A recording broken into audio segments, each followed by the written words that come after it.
Apa hukum orang sakit tak semayang? Soalan ni bagus.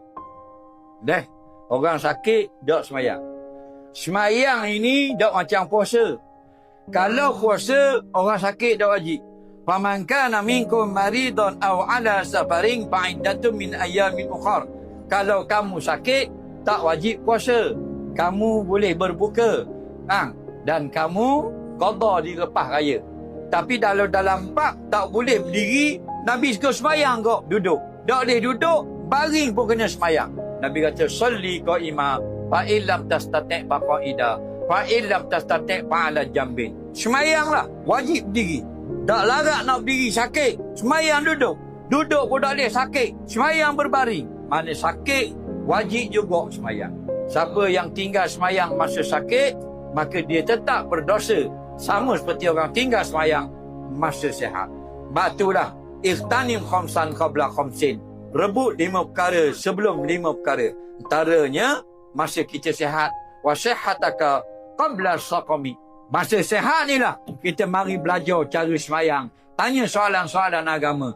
Dan kita sakit lagi, tak ada dah Tok Guru pergi naik mengajar atas hospital. Tahu tak? Ke Mama ada buka kitab dalam wak. Tak ada dah. Kalau tak semayang, tak semayang lah. Ramai hak duduk hospital, tidak semayang. Dia tunggu cucu mari, nak pesang tom yang, nak pesang nasi kapit sambal. Semayangnya tidak. Duduk atas katil, cucu mari. Garang mari budak tak garang. Nasi kapit sambal Nak nasi kapit sambal. Jangan wi nasi kapit sambal. Bukus poket RZ. Wi ke Toki? Toki kata apa budak buat gini ke Toki? Mudah semayang. Dia suruh gulung kating, lipat. Kita lipat, bayar belipat Toki.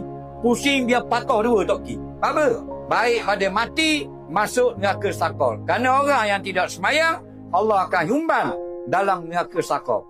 Masuk api kok dubur, keluar kok mulut, putus habis tali perut. Bila panah kena api neraka tak semayang, dia tepik ramai-ramai. Sakit!